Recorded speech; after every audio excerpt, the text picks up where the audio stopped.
Hey, if you want access to the transcripts and the show notes and the links talked about as part of this episode, you can head to Seven. So the word all spelled out, SEVEN health.com/327.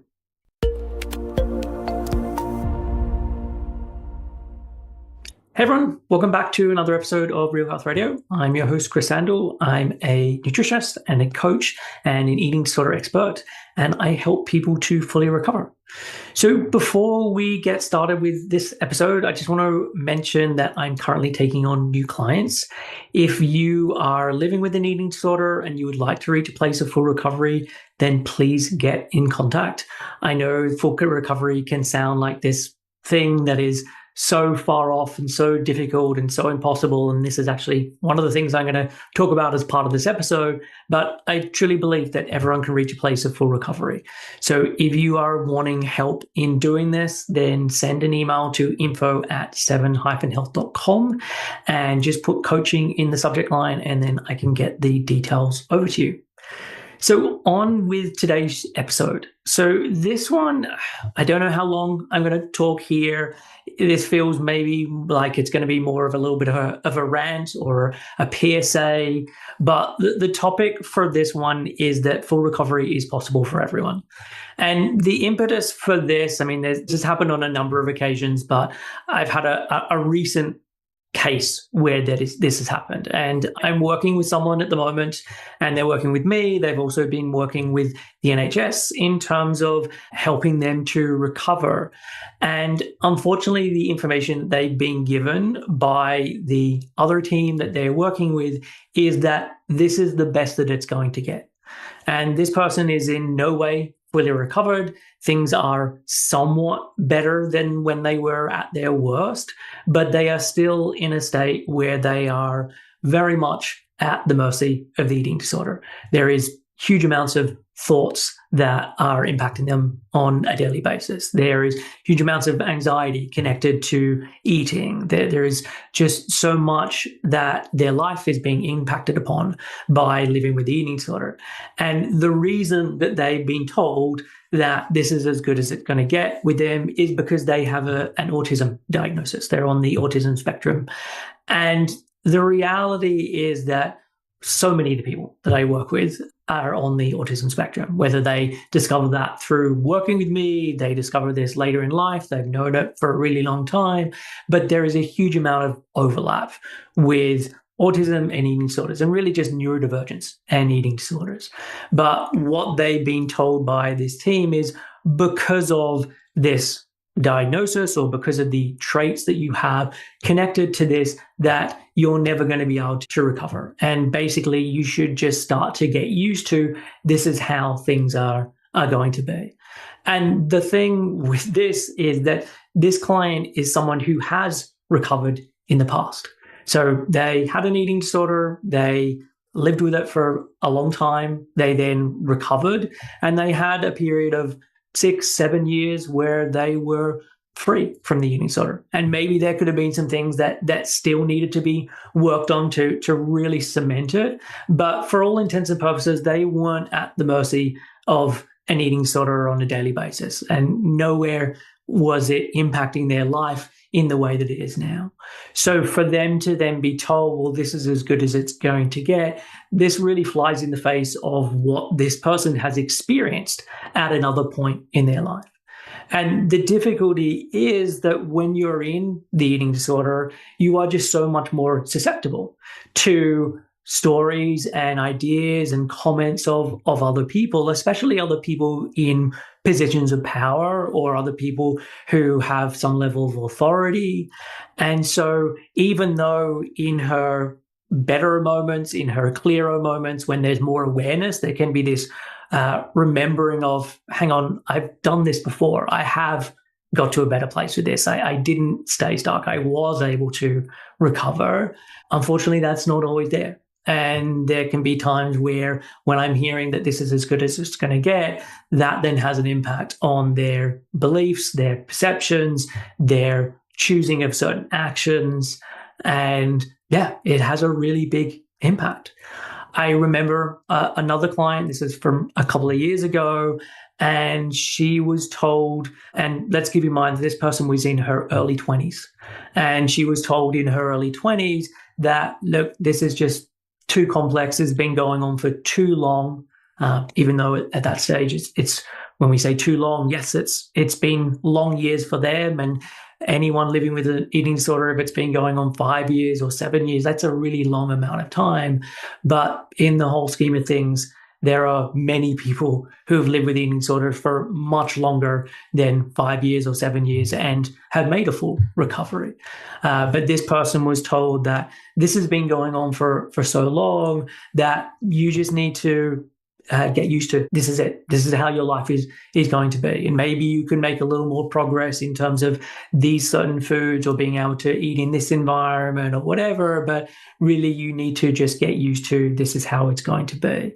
And with this person, they even had their whole family invited in. And this was the information that the team then told their family, told their parents, told their siblings, like, this is as good as it's going to get. And everyone in the family should just know this. And this is how she's going to be for the rest of her life. And this information for these clients, for other examples that I haven't given, it just angers me to no end because it's just not true. I truly believe that everyone can reach a place of full recovery. And that when someone is then told that because you have had certain trauma that has occurred, or because you have autism, or because you have OCD, or because you have high anxiety, or fill in the blank of because you have, it makes me so angry because it's just not true. And it then has an impact on that person and the choices they make. And the thing is, like, if I'm reflecting on this, and asking myself, well, what is recovery really about? And when I think about recovery, there are lots and lots of things that can be connected to it. But there are a handful of areas where this is sort of the big area. And then underneath this, there are all the other things that are connected to this. And so if I'm thinking of recovery and what's required as part of recovery and getting to a place of full recovery, one, this is about changing the energy balance that the body is in. The energy balance of the body has led to certain symptoms arising, certain thought patterns arising, certain beliefs arising, certain moods arising. All of this is being impacted upon by the energy state of the body. And so, one, we need to change that. And we need to change that through making changes to the amounts of food, the types of foods, the timings of foods, all of these things in terms of the food that is being consumed, because that's going to have an impact on someone's energy balance. We need to do the same in terms of exercise or movement or low-level movement or all the other ways that someone is then using energy. And that is a fundamental thing that needs to happen as part of recovery. And that is, in a lot of ways, the most important thing that needs to happen as part of recovery. Because if that piece isn't happening, then every day is just going to be a Groundhog Day repetition of the day before, because that is really what is driving so much of what is going on with an eating disorder. And so if I then think about someone who has had trauma, or who has autism, or who has ADHD, or again, fill in the blank with whatever thing is going on, do I think that can make that more challenging as part of making these changes? Yes, I do. I do think it can make it more challenging. And I also believe that person is able to do that. And that the more that they start to do that, the more that they, one, realize I can start to make these changes, and I notice that I'm capable of doing this.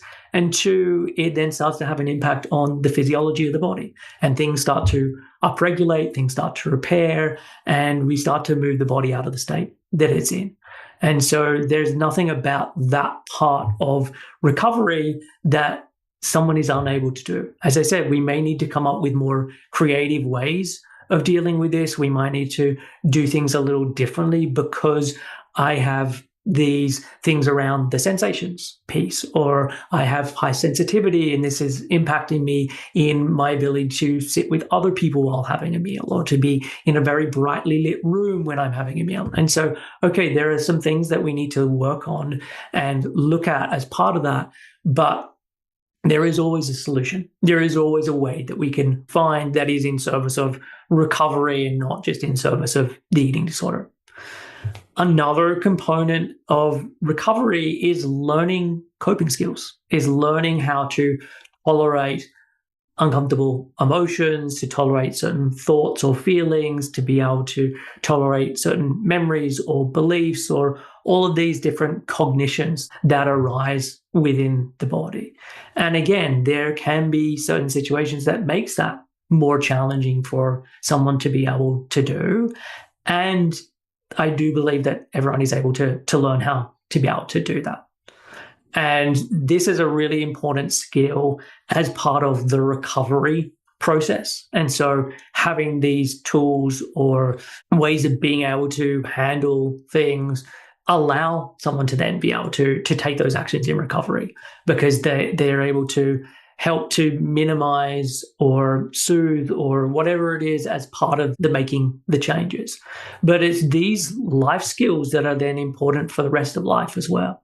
Like, so many of these coping skills are what someone then uses well and truly after the eating disorder is over, because that's what they then use when there's this thing that happened at work, or there's this thing that happened with my mom, or there's this thing that happened with my partner or my kid at school, or whatever it may be. It's we're now finding other ways of being able to cope instead of using the eating disorder.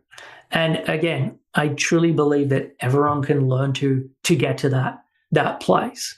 And so being told that this is as good as it's going to get, it just doesn't cut it for me. And then the final piece is really starting to do life again. Because so often when living with an eating disorder, what starts to happen is your life falls by the wayside, or many aspects of life fall beside the wayside. Whether that is, I now just don't do this thing. I had these hobbies I used to do and I just don't do them at all because they don't fit in alignment with what the eating disorder is demanding of me. Or I'm able to do things, but I'm doing a half version of it. So I can go out to a restaurant, but there's a load of compensating before I go out to that restaurant. I have to pick the thing on the menu that has the lowest calories in it. After doing that, I have to then go and compensate for it. Like, there's all these adjustments to be able to then do something. So even if you're, in essence, I'm able to go to a restaurant, you're not able to do it in a way that someone who doesn't have an eating disorder has. And so much of recovery is, how do we, one, start to bring more of life in? So all the aspects of life that's fallen by the wayside, how can we bring them back in? And two, how can we bring them back in a way that is not eating disorder compromised? How can we learn to do them in a way where we're not compensating, we're not appeasing the eating disorder, we're not making these kinds of changes, we're doing them in a way that fully adds to the quality of one's life.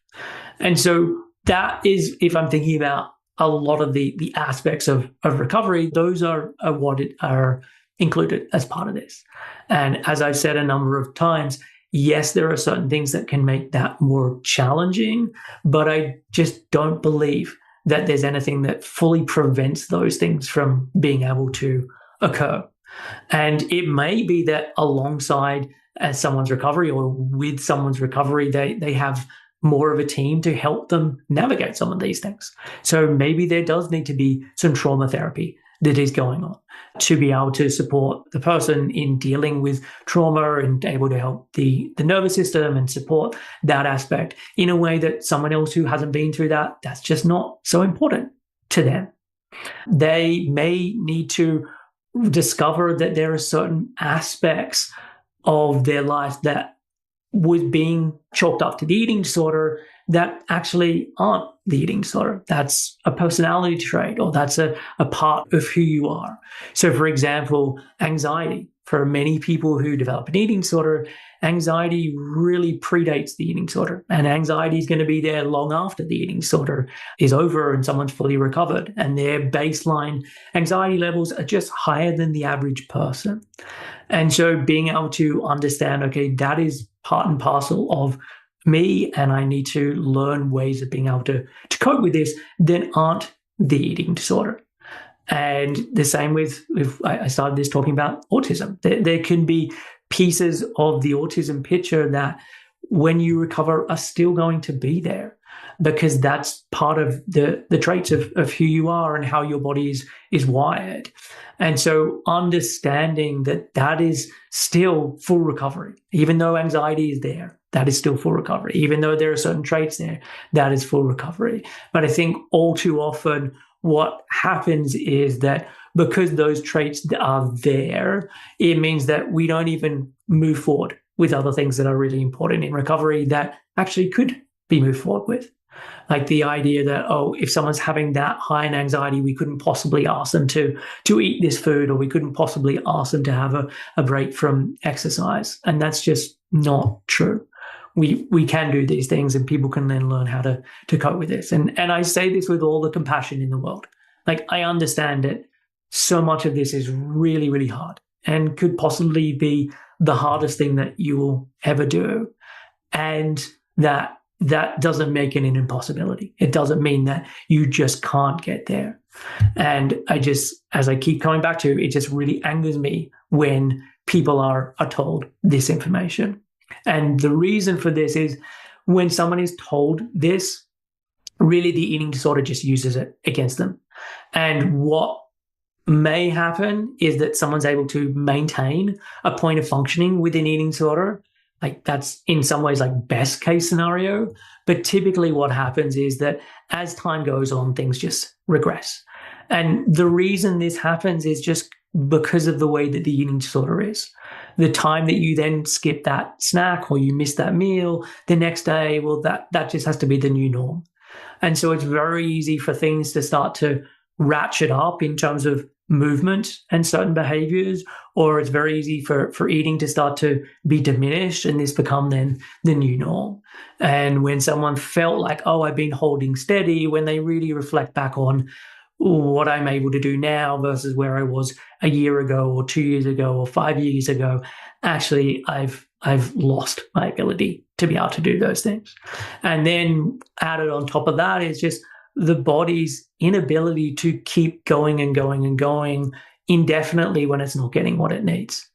And so the longer this goes on, the more of an impact then this starts to have on your bones or on your digestive system or on your hormonal system. It just, the body is not designed to then be in this state indefinitely. And the longer it goes on, the more symptoms then start to arise. And so this is why it then becomes dangerous to be telling someone this, because, as I said, the best case scenario is that they are able to keep functioning and hold steady, but it just typically doesn't even work like that. And as a practitioner, like, this is really hard work. I understand working in this field is a challenge. It's really horrible to see someone in pain and to see someone suffering with an eating disorder and for things to not be improving, and to see that someone is finding it really frustrating and disheartening and maddening, and that they can feel like I'm trying so hard and I'm not really getting anywhere. And so maybe there's this feeling of, well, if I tell this person that this is the best that I'm going to get, that there's going to be some kind of relief to that. They can start just starting to settle into, okay, cool, if this is the best I'm going to get, let me get used to that, versus, hey, I'm trying to make these changes and then I feel disappointed when I'm not able to do it.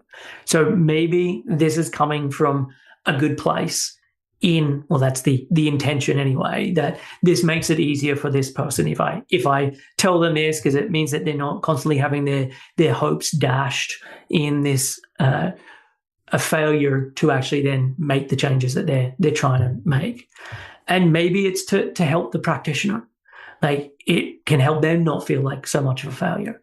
And instead of being able to say, like, I was being unable to make any progress with this person, or I've been unable to make any changes, it feels easier psychologically to say, well, this is the best anyone's going to get to. And so I haven't failed this person. I haven't made any mistakes. This is just how it is. And so I don't know what the reasons that someone is telling this to someone, and there could be multiple reasons why this is occurring. But for me, whatever the reasons, it's just not the right approach. And personally, I think it's just fundamentally inaccurate And so I don't know who needs to hear this. I don't know what advice you've been given in the past, if you've had times in inpatient and outpatient and working with this therapist or this dietitian, or what your history is in terms of recovery. But what I've found again and again, that for many people, especially as eating disorder has gone on for longer and longer, and they've been connected with different services, that at various points along the way, people have had uttered something along the lines of like, this is as good as it's going to get. You're never going to get there. Full recovery is just not something it's not a matter of, oh, I did all these things and then it didn't work. If you do the things that you need to do, you will reach a place of full recovery. So that is it for this episode. As I mentioned at the top, I'm taking on new clients. So if you do want to reach a place of full recovery and what I've shared with you today has resonated with you, then please get in contact. You can send an email to info@7-health.com and just put coaching in the subject line, and then I can get the details over to you. All right, that is it. Take care for another week, and I will see you soon.